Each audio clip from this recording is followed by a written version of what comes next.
Welcome, everyone, to our Long School of Medicine Interview Day channel. We're happy to have you here. I'm Dr. Judy Ann Kellaway. I'm the Associate Dean for Admissions and Outreach here at the Long School of Medicine. And we hope to provide you with a lot of information. In fact, we have two big principles for our admissions process, and that is number one, transparency. You need a lot of information, and we have that information for you. And if you'll refer back to this channel or look at some other things that we've provided in the past, you'll find lots of information. So I hope you'll take advantage of that. Our second big principle is to reduce anxiety for you. This is a process that is terribly fraught with misconceptions and anxiety and fear and worry, and we would really like to reduce that for you. So hopefully this video and a lot of others will provide those two big things for you. It's our goal. It's our goal all through the season. I thought in this initial video, we would just talk about the overview of our screening process. We have a couple of minor changes this year. Let's start with screening. So this is like the end of July, and we already have over 3,000 applications, and we have begun our screening process. You should know that once we receive your application, you will receive an email from our automated program, the AMP portal. You will receive an email that says we have received your application, and it has some information there for you in that email that you should refer to maybe quite a few times. We get a lot of questions about, has my status, what is my status? Well, once we receive your application, your status is active. You are under active review, and we may have received your application and let you know about it in June, and all through the cycle for months and months, your application is going to be active. So we don't really have a status change. You're under review, and we will review applications over and over and over again. Our process doesn't work like, okay, we see we're doing this application and this is a yes, put it in this pile, and this is a no, and this is a no. We keep reviewing. We never know what the whole pool is going to look like, right? So we interview people over and over again, as opposed to what is on Student Doctor Network.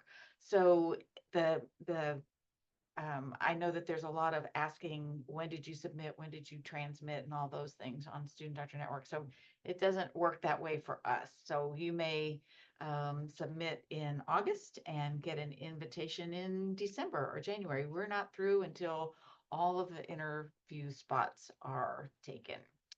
So we do need, in order to invite somebody for an interview, our committee wants the MCAT score and a completed application.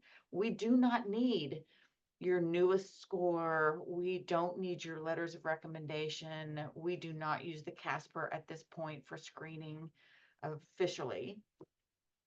So the only things we need are that completed application and your MCAT score.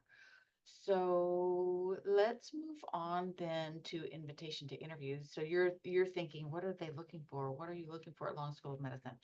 We're looking for, I'm going to give you something generic because there are hours and hours of information, hours and hours of videos on the other channel, the Long School of Medicine Club Pre-Med channel, that you will find how to make a strong application and lots of specifics about what we're looking for. We're looking for applicants who have gone out into the world to find out about the world and her people, especially people not like you. That's a big theme. We're looking for people who have worked hard at learning about medicine and all of the things you can do with this medical education. We're looking for people who are kind and people who are very smart and people who are organized and humble and grateful. So there's an array of like a million personal attributes that we're looking for, and I'm sure that you will show us many of those things. That being said, we don't have a formula. We don't have a menu. We don't have minimums. So we don't need to see 100 hours of healthcare experiences and 150 hours in the service area. And if you're loving your research and you have had a lot of it, that's excellent. And if not, then that's fine too. We know that there are so many different ways for you to serve people with your medical education. So we don't really have a formula. We're looking at you as an individual, telling us what you're going to do with this medical education, and it's a million different unique ways. Upon invitation to interview, that is when we invite you to do the Casper and the Soovie. So let's do the Casper first. So the Casper, as you may know, is a situational judgment test.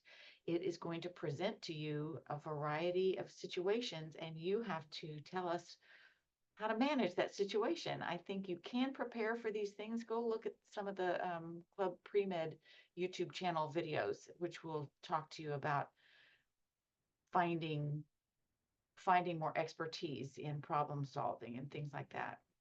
There are things you should know, and lots of the first thing you need to do is investigate the Casper website. So this is an MMI. Some schools use an MMI. We do not use a multiple mini interview, or MMI.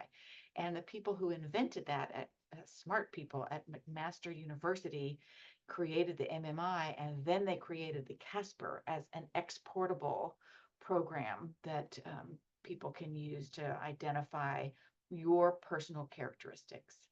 So that's a little bit about the Casper. We do not use it to screen, but unofficially, when we see that people are later in the cycle, when we see that there are people who might not have yet been interviewed or invited to interview, but they've got high Casper scores, we will sometimes select those people for an interview, um, meeting all of the other criteria that we're looking for too, right?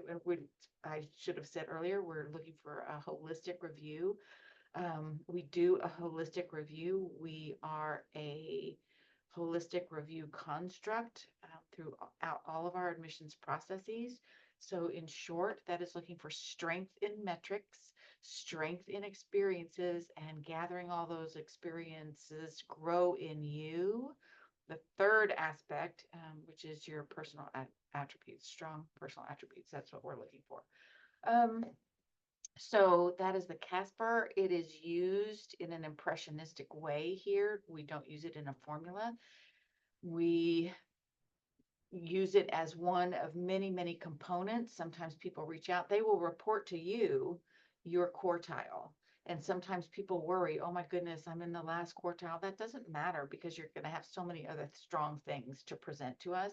I wouldn't blow off that test though. I would look, and like anything you're attempting to do in this journey to medical school, you're going to look it up and see how you can have a strong performance of the Casper. The other thing that we require now, we piloted both of these for a while, but they are required now, the Casper and the Soovie. The Soovie stands for Standardized One-Way Video Interview. This grew out of committee discussions, and so many times on the admissions committee, people would say, oh, I wish you could have met this person. They were just so awesome. I wish everybody could have gotten a chance to meet this person. And the Soovie is a way for us to do that. It is a couple of questions like, what accomplishment are you proud of? We're going to ask you, we don't ask you, we have some standardized questions, but we don't, they're not anything tricky. So on the Soovie, we ask you, what are you getting out of your service to others? And tell us something that you are proud of. And in that, you will prepare for a little while. It's a 2-minute video. You can prepare for as long as you want. You can take a million takes and throw them all away. You can come back on a good hair day. You can prepare with notes. We'd prefer you not read. We would like you to make sort of a professional 2-minute presentation to us. And that way, each committee member gets to see who you are. Remember to smile. And be proud of the things that you've done. So it's a very positive addition. to your application dossier. Now, interview days, we have 20 interview days in this cycle for entry year 2025. They are all on Fridays and they run from August the 16th into January, mid-January. And those last, the interview day lasts from about 8:30 to 1 o'clock with an optional activity at from 1:15 to 2. I'm gonna do another video, sorry, about just interview days. So watch for that coming up soon. We meet after interview day on Friday. Your committee members look at everything that you've done. They look at the reports from both interviewers. The interviewers could be a faculty member, a committee faculty member, or a student of ours. Everybody's trained and knows what to watch for. But at the committee meetings, they are held on Wednesdays following that Friday interview. So if your ears are burning 5 days after your Friday interview on that Wednesday, it's because we're talking about you and talking about all of the wonderful things that you've done along your journey. Then you know that we have a pre-match offer period in the TMDSAS system. It starts on October 15th. We're usually not ready to present a lot of pre-match offers, and we don't do a lot of pre-match offers typically anyway. We do not fill our class in November. When we do get ready to send a few pre-match offers, we still have hundreds of people to interview and talk to, and we just think that it is the fairest to the most people to reserve those pre-match offers, and so we will not fill the class by any means using the pre-match offers. Let me say a brief thing about that. When you have pre-match offers and it's getting into December and January, close to the match, when you have decided upon your school, it would be really nice to just go ahead and let the schools know what those decisions are instead of waiting for the match process, because it's always good to know as soon as possible. With the pre-match offers in November, October, you could be holding on to an array of these acceptances for months, and that's not really fair to everybody else in the pool. So get your information and make your decisions, and maybe let the schools know a little bit earlier than we require. Then mid-February is the TMDSAS match. This year it's on Valentine's Day, so it'll be a nice Valentine's present for many, many people in the applicant pool. Remember, there are many videos about how the match process works. It works just like the residency match at the end of your medical school career. So it's the same formula that is used. It is geared towards applicant choices. And it's a great way in Texas to just process all of these people in this geographic location. Remember, out-of-staters aren't in the match. I'll do another video about our out-of-staters. It's entitled "We Love Our Out-of-Staters." You can look at the one from previous years. Then after February, we get so many phone calls, we get so many emails. I didn't match. I'm so disappointed. I know I'm not belittling that.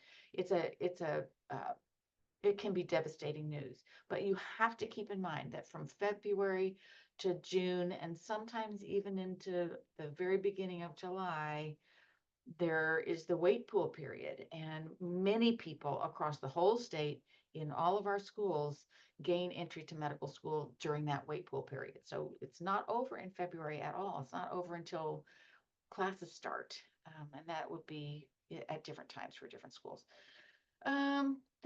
That's the overview. That's the overview. I hope it was informative for you. Watch for some other videos. I'll do the one on interview day next, so you can get some details about our agenda. Okay, and look at the Club Pre-Med YouTube channel as well. I wish you all the best. All of our team, the A team, and all of our committee members and students involved in the process wish you our very best on this path. Okay, we'll see you later.